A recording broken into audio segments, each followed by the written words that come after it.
Tonight on Fireside Unsolved, we're going back in time to 1993 and venturing out to a desolate stretch of highway in Washington state. A lone figure was seen walking in the middle of the road in the dead of night when he met an untimely demise.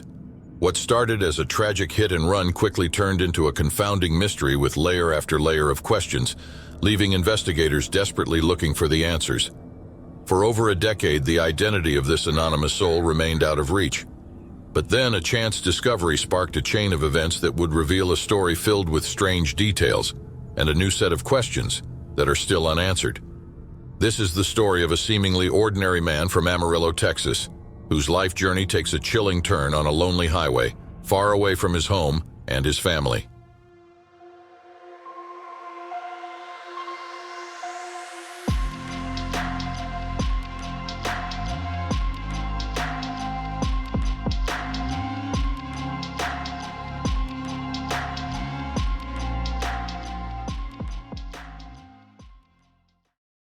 January 28, 1993, began as an ordinary day for David Glenn Lewis, a respected lawyer and judge of the court at law, with a private practice in Amarillo, Texas. However, after lunch, David left his law firm citing a sudden illness. While there's no record of exactly where he went, a credit card statement would later show a purchase for gasoline that afternoon. Despite feeling unwell, David attended and taught his evening government class at Amarillo College until approximately 10 p.m. that evening.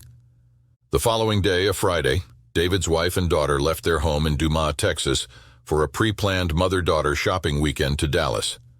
They reportedly did not see David before they left for the trip. David, a die-hard Dallas Cowboys fan, had opted to stay behind and watch the Bills versus Cowboys Super Bowl at home. Here, the narrative takes a curious turn.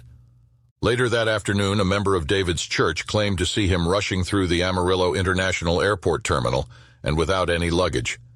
This unexpected sighting raises a multitude of questions.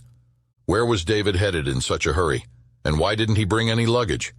Did the sudden illness subside, prompting the last-minute change of heart to meet his family in Dallas? Even if that was the case, David would need to pack at least one bag.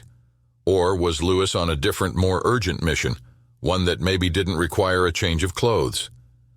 Adding a layer of intrigue, David Lewis's red Ford Explorer was seen parked outside the Potter County Courthouse on that Friday evening at around 10:30 p.m. However, the Explorer was no longer there by the next day. It was, however, reported by his neighbor to have been in his driveway at home in Dumas, Texas at some point on January 30th, but no details have ever been released by police. On the morning of January 31st, Super Bowl Sunday, a deputy sheriff observed David's car parked once again by the courthouse. This time, a man resembling David was seen across the street, seemingly taking pictures of the vehicle. Meanwhile, David's wife and daughter returned home from Dallas after the Super Bowl had already ended. When entering the home, they discovered evidence that David had been home recently. The VCR was still recording the Super Bowl telecast, which, to have recorded correctly, would have had to have been programmed to start recording before the game began. Inside the refrigerator, there were 2 turkey sandwiches which sat untouched, and laundry remained unmoved in the washing machine. David's wedding ring and watch were neatly placed on the kitchen counter. Karen Lewis assumed her husband had either watched the game elsewhere or gone back to work for a bit after the game ended and would return home later. These seemingly mundane details paint a confusing picture. David Glenn Lewis was seen at an airport, courthouse, work, home. What was David doing during this window of time? Did he indeed watch the game elsewhere? Did he travel somewhere by airplane? Or did these inconsistencies point to a more unsettling possibility? Monday, February 1st, 1993, marked a turning point in the David Glenn Lewis case. On that day, a taxi driver in Dallas reported transporting a man resembling David from a hotel to the Dallas-Fort Worth International Airport. The passenger allegedly exhibited nervousness and paid for the fare entirely in cash, using $100 bills. Back at their home, a worried Karen Lewis, by now concerned about her husband not returning home and having learned of David missing 2 work appointments that day, contacted the police to report him missing. While the investigation was underway for David in Texas, a tragic event was unfolding at the same time, some 1,600 miles away. On State Route 24 near Moxie, Washington, passing motorists were witnessing a seemingly disoriented man walking in the roadway. One motorist decided to turn their vehicle around to confront the man about the safety of his actions. However, by the time the motorist was able to turn around, they discovered the man lying on the road, deceased, a victim of a hit-and-run vehicle accident. With no identification on his person, the deceased man became a John Doe for Washington state law enforcement to try and identify. As authorities in Washington grappled with their unidentified John Doe, police in Amarillo were in search of David, with authorities checking in and around the places he most frequently visited to see if they could find any trace of him. A few hours after Karen Lewis reported David missing, Amarillo police located his abandoned red Explorer back in Amarillo, once again parked near the Potter County Courthouse. Upon searching the vehicle, his keys were found hidden under the floor mat, along with his checkbook, driver's license, and credit cards. A review of David Lewis's banking transactions over that weekend revealed a strange history. On January 30th, a mysterious $5,000 deposit appeared in his bank account. Investigators were unable to determine the source of this unexplained influx of cash. Further complicating things, a plane ticket from Amarillo to Dallas was purchased in David's name on that same day. Whether he used this ticket, or if someone else used it posing as him, remains an unanswered question. Then a second plane ticket surfaced. This flight was for a Los Angeles to Dallas route, and it was purchased under similar circumstances, again on the same day Karen Lewis reported her husband missing. These unexplained financial transactions obviously hinted at potential travel plans, yet why David made these plans remains a mystery. Authorities explored the possibility that David Glenn Lewis's work as a judge and lawyer might have exposed him to dangerous enemies. Karen Lewis even recalled past death threats he received while serving on the bench.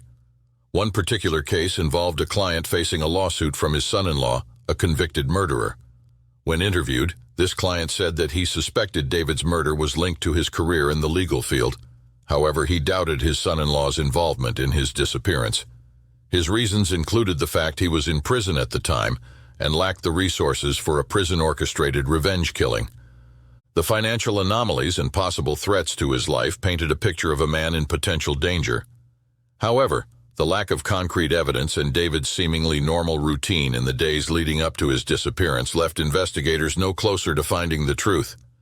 As the investigation continued to unfold, details regarding a potential legal entanglement emerged. David was named as a defendant in a lawsuit involving other lawyers and a former client. Interestingly, Karen Lewis noted that her husband remained the only defendant who hadn't undergone a deposition, sparking speculation about a possible connection to his disappearance. Unfortunately, his files related to this case vanished, leaving another dead end for investigators. While Karen suspected foul play, David's own personal lawyer downplayed the lawsuit's relevance to his disappearance, arguing it offered no motive for anyone involved. Despite the lack of details to support anything concrete, the Lewis family clung to the belief that David was the victim of a crime. Karen pointed to his excitement about their daughter's upcoming birthday and his ongoing career aspirations, along with continued community involvement, as evidence against a purely voluntary disappearance. In contrast, police leaned towards the possibility of self-inflicted harm.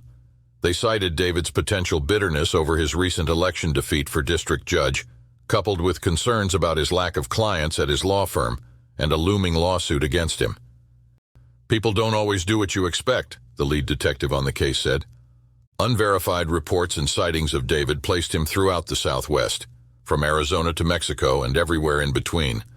However, by June, the investigation had reached a frustrating standstill. Authorities requested Karen Lewis take a lie detector test, a request she refused, further straining the relationship between the family and law enforcement. After being open for close to a decade, the Amarillo police officially closed the investigation into the case in 2002, with the purchased plane tickets their primary evidence to conclude David Glenn Lewis had disappeared voluntarily with no signs of foul play. This conclusion left the Lewis family deeply unsatisfied. The unanswered questions surrounding Lewis's financial transactions, the missing legal files, and the unexplained sightings only fueled their belief that something sinister had transpired. While the investigation into David Glenn Lewis's disappearance by the Amarillo Police Department reached an official close in 2002, a dedicated detective, hundreds of miles away from Texas, was determined to bring closure to his own eerie case. In 2003, Pat Ditter, a Washington State Patrol detective near Yakima, Washington, came across a newspaper series in the Seattle Post-Intelligencer that highlighted the challenges of investigating long-term missing person cases. The article sparked a critical realization. The existing databases, specifically the National Crime Information Center database, were hindering efforts to connect missing persons with unidentified decedents. Inspired by the article, Ditter decided to explore alternative avenues for investigation. With Google's growing popularity at the time, he decided to sit down at the computer and start a search for missing men matching the John Doe's physical description. Within a week, a list of potential matches emerged, and one name stood out: David Glenn Lewis. The resemblance between David's picture on missing person websites and the John Doe's photographs was undeniable. However, a single discrepancy remained. The John Doe wasn't wearing glasses, a distinct characteristic of David Glenn Lewis. Ditter revisited the inventory of John Doe's personal effects, and on that list were glasses. Kept in evidence by Washington State Patrol since 1993, and tucked away in the pockets of the military fatigues the man was wearing at the time of his death, were a pair of eyeglasses, a perfect match for Lewis's style and eyeglass prescription. With renewed hope, Ditter reached out to the Amarillo police. DNA testing comparing a tissue sample from the John Doe with DNA from David's mother delivered the definitive answer. The results, finalized in October 2004, showed a 99.91% probability that the sample belonged to David Glenn Lewis. David Glenn Lewis, once a missing person, was finally identified as the John Doe from Moxie, Washington. This bittersweet conclusion brought an official end to David's cases in both Texas and Washington state. Lewis was laid to rest in a cemetery closer to his loved ones, a final act of closure after a decade of uncertainty. The identification of the John Doe as David Glenn Lewis provided long-awaited closure on one front, yet it simultaneously birthed a fresh set of agonizing questions. While the mystery of his identity was finally solved, the circumstances surrounding his final days remain unexplained and still a mystery. The unanswered questions regarding his sudden disappearance, the unexplained financial transactions, and the reason behind his presence in Washington continue to haunt his family. The Lewis family clings to their initial belief that David was abducted. While they acknowledge the possibility of a voluntary trip to Yakima, Washington, they find it highly improbable. Karen Lewis specifically pointed out that the camouflage fatigues and work boots found on her husband at the time of his death were not his, and nothing that he even owned. Additionally, Karen doesn't know why David would not be wearing his glasses at the time of his death, a crucial everyday necessity for him. As this episode of Fireside Unsolved comes to a close, one thing remains certain. The questions surrounding David's final days continues to captivate and confound all whom hear his story. From the quiet plains of Amarillo to the desolate highways of Washington state, the pieces of this perplexing puzzle still call for a resolution. Maybe one day this perplexing story will be solved, and the questions will finally be answered, shedding light on the darkness that still covers the final moments of David Glenn Lewis's existence. Join us next time as we keep the fire burning, delving deeper into the shadows, seeking answers to the questions that linger in the aftermath of tragedy. We'll keep your spot warm until next time on Fireside Unsolved. Thank you for joining us for another episode of Fireside Unsolved. If you haven't already, please like and subscribe to help the channel grow. Until next time, take it easy and be easy, you filthy bastards.